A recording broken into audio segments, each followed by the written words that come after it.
This is gonna be a bit more serious than my other videos, but I just don't like the company that Nintendo has become nowadays. I don't think it's a secret that they've really been a shitty company. I mean that's kind of obvious, but with the amount of news that's come out of the Switch 2, it just kind of shows how greedy and corporate Nintendo has gotten over time.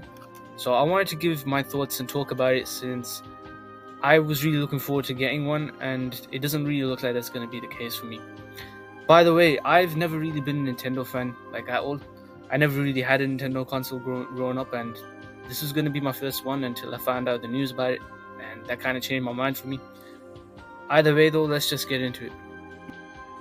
When it comes to games, I'm always going to prioritize physical games whenever I'm shopping for them. So I want to touch on this part of the controversy with Nintendo having virtual game cards or game keys as part of their physical releases. Yeah, this has been done for a while now, but I'm gonna be honest, I'm sick of it, and I hate the way these work anyway. Essentially, the game data isn't on the cartridge itself. Instead, what you have to do is insert it into the console, and that allows you to get a license to download the game on your console instead. To me, it's a slap in the face to gamers who prefer physical games, and I genuinely don't see much of a difference to them having the digital games completely, but that's only the start. There's a tech demo that ain't even packed into the console. Instead, it costs somewhere between £5 to £6. Keep in mind though, Astro's Playroom on the PS5 was packed in, and even Nintendo themselves had Wii Sports as a pack-in for the Wii. Just goes to show how much they changed to the point where they're willing to charge money for a tech demo of all things. Then there's the Switch 2 editions of games that you have to upgrade if you want to enjoy their benefits. You probably expect some type of extra content to come with them, and to be honest, for a few of them there is, but then for Breath of the Wild and Tears of the Kingdom, the only upgrade is the smoother frame rate and graphics, stuff that you shouldn't have to pay for to enjoy on a newer console. Again, like I said before, PlayStation had it so that you could upgrade to a newer version of an older game for free.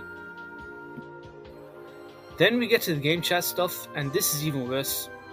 So I don't think a whole lot of people noticed this up until now, but that C button on the Switch is locked behind a paywall too. Oh yeah, you have to pay through the Nintendo Switch online membership to be able to use that C button, therefore using game chat. Why? Why would you make a physical button on the console and then decide that if they haven't bought a subscription, they can't use it, at least for a year? That's another thing too, and I'll probably make a vid on this in the future, but online gaming is a scam. I remember back when it was starting to become a thing on consoles, all you needed was just a LAN cable to connect and you were fine. Then Xbox came over with Xbox Live, and ever since then it's basically become mandatory that you buy a subscription to play online. Could never be PC players, am I right? Now we're gonna get to the pricing in full, because I want to go over how much money you'd need in order to get everything out of the Switch. I'm talking about not just games, but accessories too, and the online membership. After doing a little bit of math, I figured out that if you wanted to get the bundle with Mario Kart 9, which let's face it is the better option since you really don't want to waste 75 quid on a game nowadays, it's already going to start you off at £430. Then you have to get a Pro Controller and an extra pair of Joy-Cons to play with friends. That'll cost £150 altogether. On top of that, you're also going to want the camera for game chat, and that'll cost around 50 quid. And let's talk about some of the games too. Coming as launch titles, since we ruined out Mario Kart, we can still look at Donkey Kong Bonanza, and that's around 67 quid. And since you have to buy the subscription to play online, that's at least £18 yearly.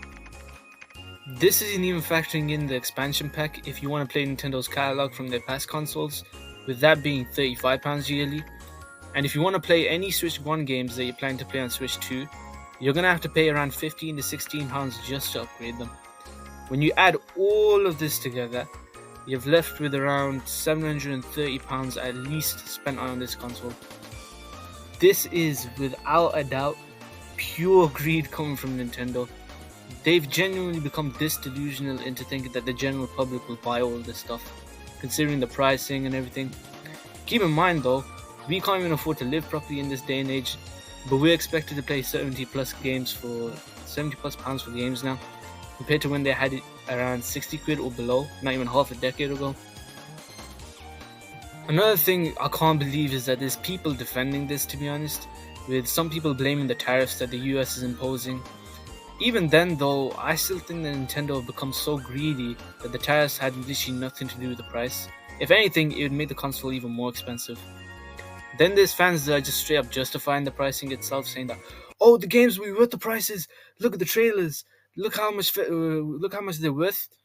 Newsflash: no game is worth 70 plus pounds at all. It doesn't matter how much content is offered. At the end of the day, it isn't worth it.